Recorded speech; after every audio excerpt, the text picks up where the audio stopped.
My name's Dave DeBow, founder of MoneyPartnerFormula.com, and this show is built for everyday real estate investors who are actively doing deals and looking to scale using other people's money. So if you're an active real estate investor and you want to get featured on this show to talk about your own real estate and capital raising experiences, then just go to daveinterviewyou.com. Now let's get rolling with this episode, and remember to subscribe for daily interview content. Hey folks, welcome back. Let me ask you a question.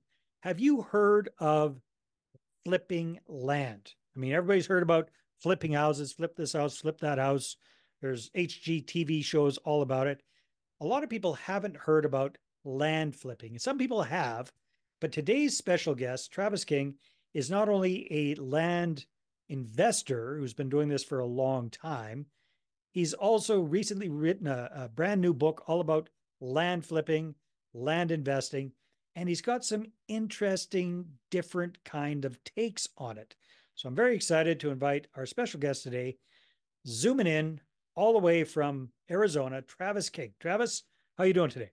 I'm doing great, Dave. Thanks for the intro. Thanks for having me. And yeah, absolutely happy to be here and evangelize my lesser known but highly profitable asset class of land. Yeah. Yeah. Well, okay. So first things first, I know you've been investing for a long time. What first did you start off with land, or were you investing in something else and then land grabbed your attention? Yeah, well, I similar to a lot of people getting their very first start, probably, geez, I don't even know. I'm getting 25 years ago, right out of high school, right? A little bit out of high school, my 20s, I No read. offense, dude. You look like you got out of high school about 5 years ago, man. I'll take it. I'll take it. Yeah, read Rich Dad Poor Dad, kind of what people call, the purple Bible, right? In the early 20s, and that piqued my interest and sent me down the house path. But timing wise, right, that was 2004, right? So just as I was getting traction, right, and we all had know of the '08 great, recession there. And Yeah. so that kind of, threw a major speed bump in my plan or thinking that I was a house investor, I Mm. was young and ambitious, but pretty naive, ultimately, big action taker, but pretty naive. So I think that kind of humbled me, and it also helped me though kind of reevaluate or rethink, things like risk and loans and debt, right?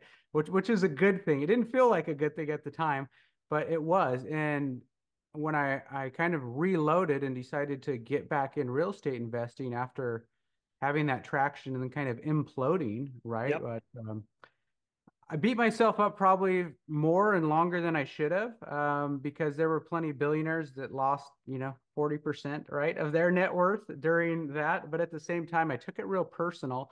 But then when I decided to get back in the game, I was looking for an asset that wouldn't require near as much capital, near as much risk, and I wouldn't have to sign my name on a dotted line and get these loans and stuff, right? And that led me to actually just through commuting to work and listening to podcasts, a huge podcast fan and listener from way back. And about 10, I guess about 11 years ago now, I was listening to a Bigger Pockets podcast, and I heard an individual come on and talk about flipping vacant land and vacant lots.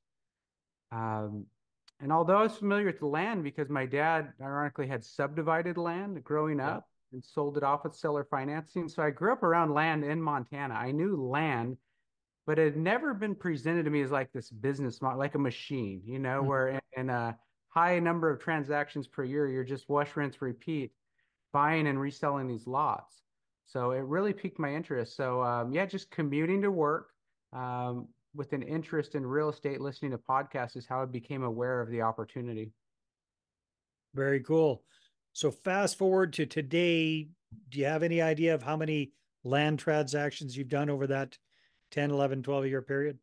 Oh, probably a little north of 500, with Wow. the first 250 being pretty small transactions, meaning probably, values of 10,000 or less. Yeah. What we started out doing was just buying auction properties for anywhere from, $500 to $1,000 a lot. We would purchase them at online auctions, and then we'd resell them for anywhere from 2,500 to 5,000. Right. So Very nice. again, And were you very selling them all cash or owner finance or? we're selling them all cash at the time. We were selling them on eBay. We were actually buying them at tax auctions in Washington, and then relisting them on eBay. Okay, Very nice. and it was kind of a good way to dip our toes into it with great proof of concept, and very little risk of Mhm. capital, right? But it became apparent that we're going to have to do hundreds of transactions a year to get to hit our revenue goals. So I Yeah. realized, hey, we've got to either do more transactions or bigger transactions, which Yeah. all Well, that's what we were sent me talking down the about a little path. bit before we press record here, because I've interviewed a number of land Yeah, investors, and a lot of them kind of stick to that really small one, and that's what yeah, hooks a lot of new investors in. So I think that's become very competitive. yeah. Not as easy to come up with those deals as it used to be. What are you doing differently now to get into bigger land deals? Well, what we did is along the way, my wife and I kind of realized, our goal initially was for me to leave the job, right? So we built up enough. Um, we bought a lot of properties. We kind of stockpiled cash, and then we started buying properties with the intent to resell on notes or payments. Okay. So Mm. after we sold all these initial ones cash, we then started buying properties and selling them with a monthly payment. And we did So that, you and guys were being the bank, basically, right? we were being the bank, and we did that until it exceeded my salary, and we were comfortable with, me leaving the job, right, without Nice. panicking. How So long did that take, if you don't mind me asking, Travis? took What you folks? about 2.5 years. Wow, that's pretty good, man. Yeah, it Two was and a a half years to retirement. That ain't it bad. was a long 2.5 years, and I still remember the overlap. So yeah, in hindsight, it doesn't sound like much, but I can remember, right? That's the candle getting burned It at both is. ends for It sure. really, truly was. But that was the difference maker, right? Was that willingness to embrace that overlap in that period of time. And that allowed me though to go full time. And when I did, we could dedicate full time hours to it. And that's really one of the first things that it was a game changer was now putting full time hours behind it. The second thing was as we recognized, although the courses I had purchased and the methods I had learned helped me get started, I started to recognize that um, I was really limited, right? Like, meaning I was really limited by either I had to do hundreds and hundreds of transactions. If I wanted to make $1 million a year, how many transactions a year do you have to do if you're only making 2,500, right? Or 5,000 a deal. Yeah. So I started to go, okay, either we have to add all this team and do way more deals or make more per deal. So Mhm. kind of that epiphany that happened along the way, I started to recognize that although, I mean, I had incredible ROI on the courses I had bought and learning this, I started to recognize that the reason it kind of everybody ended up saturated targeting the same markets because Yeah. everybody was buying the same courses because Mhm. anybody that could afford a $97 or $997 e-course, right, could afford $1,000 property. So Yeah. we ended up with really this red ocean of saturated land investors after these courses and gurus had been teaching for so long. They're Mhm. sending everybody the same markets. They're all at the same auctions. And They're what all I sending out the same realized direct mail pieces. They're all doing all that. using the same templates they'd been using for 10 years out of these courses. And Yeah. what I started to recognize was, although it was presented to me that if the market was inefficient, like at this cheaper price point, because agents wouldn't take the listings, when I started to target values, $50,000 properties, $100,000 properties, these folks weren't getting marketed to, they weren't getting hammered like the other Yes. individuals, partly because that wasn't being taught. And the other thing I realized is partly because people didn't have the capital to buy Mm. the deals. So it was perfect timing because I was just at that time reading the book, business book, The Blue Ocean Strategy. And I really felt like we walked into this blue ocean of bigger deals that were way less competitive, right? Nobody was marketing to them. Smart. That That led kind me, of that kind of happened, I heard, also in tax liens and tax deeds. yeah, You had a gazillion people going out trying to doing that stuff. And then now the opportunity is really in the higher priced properties as well. So it's kind of yeah. like that. Yeah. You know how to, again, there's way more barriers to entry. Capital's a barrier to Yeah. entry, which, kind of segue into your expertise, right? So we need capital, right? We've now had this epiphany. We need to do bigger deals. Well, Yeah. that means we need more money to buy the deals. So that put me in a position to have to learn how to go out and find money partners either or stick to what I know, which was becoming saturated, Mhm. right? Or learn how to go out and find money partners and present kind of my track record and joint venture on deals so that I could do deals that were 4x, 10x bigger than what I was currently doing and be okay with giving them half essentially, right? Yeah. So that was kind of the epiphanies along the way was we got to do more deals or bigger deals. And we went the bigger deal route. And then I learned, okay, now I need some capital. And again, we're talking land, not houses or multifamily. So Yeah, several not years necessarily ago, much cash flow right up front until you turn several it around. years ago, there weren't a lot of people that understood this asset class, and there wasn't a lot of institutional money Yeah. or even private money for land because most people didn't understand it or how to underwrite it.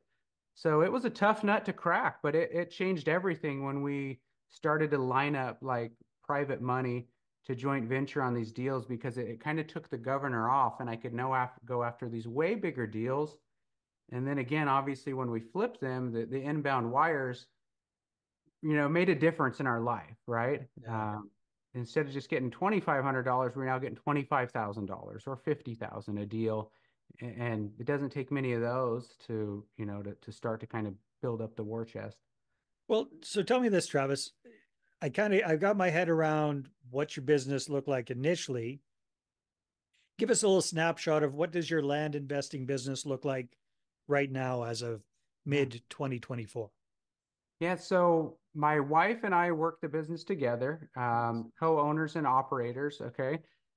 So she really kind of handles I'd say like COO side of things, everything operational and manages VAs and stuff. Her and I and what I would call like a micro team of 5 virtual assistants. That's our business. Okay. Wow. Some people have 2, 3x as many, employees or team. We've kind of uh, decided the metrics that matter to us are kind of revenue per head count or net profit, right? Not Yeah. gross profit or team size, which maybe in my 20s, Yeah, you having go. building with my name on it and having a big team would have meant a lot to me at this point. Net profit means a lot. So really our business now, yeah, is we kind of try to with this micro team each year we try to do less deals and more profitable deals. But along the way of flipping all these single parcels, we identified additional opportunities. Most of the courses were teaching us how to go out and target single parcel owners and single opportunities. Yeah. Along the way, we identified data sources that allowed us to pull marketing list of owners that own 5, 10, or 30 properties, for example, right?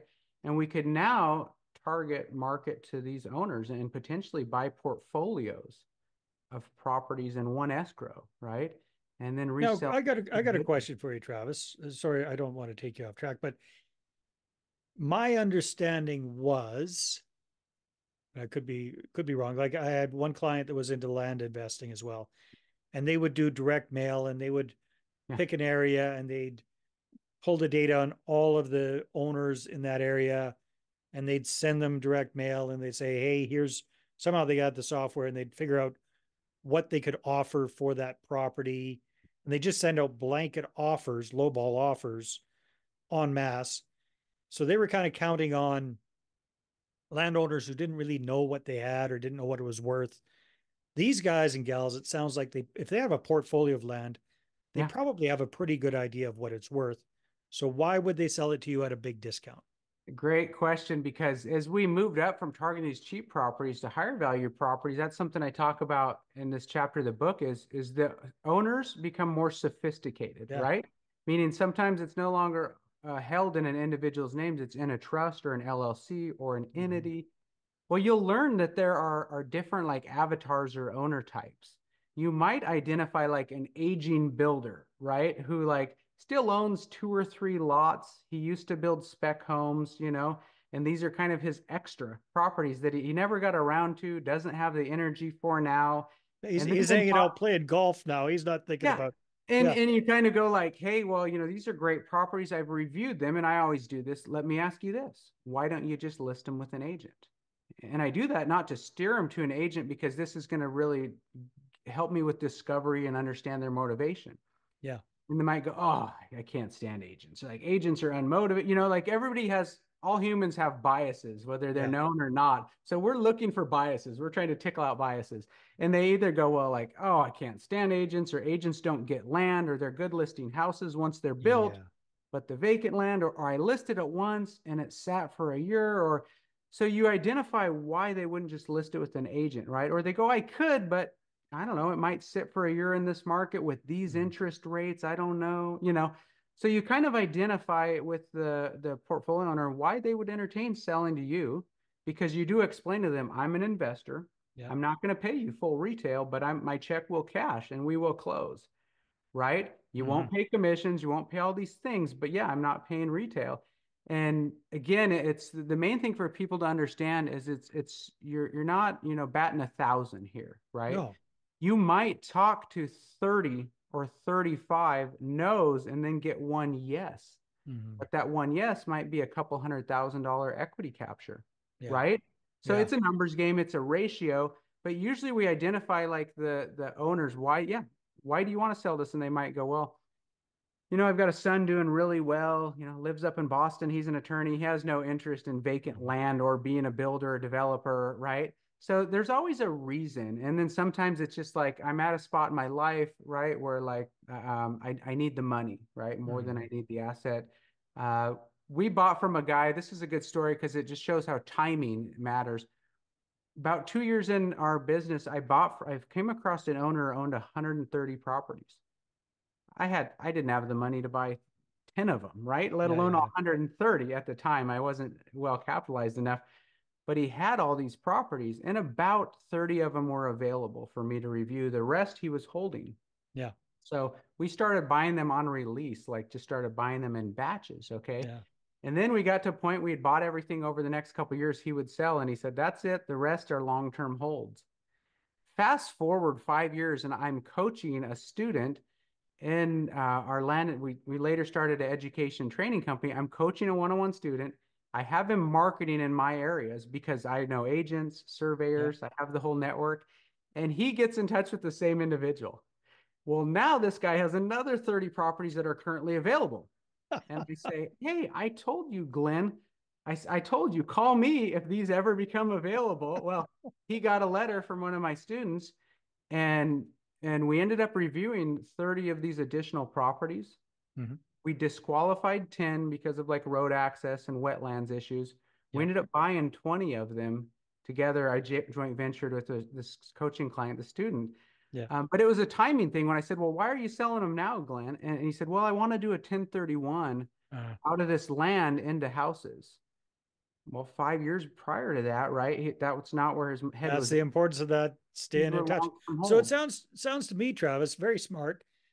And correct me if I'm wrong because I haven't done this business, but my understanding is everybody else in land is like just shotgunning it and sending out just unsolicited masses of Of information and offers and all this. You are much more selective.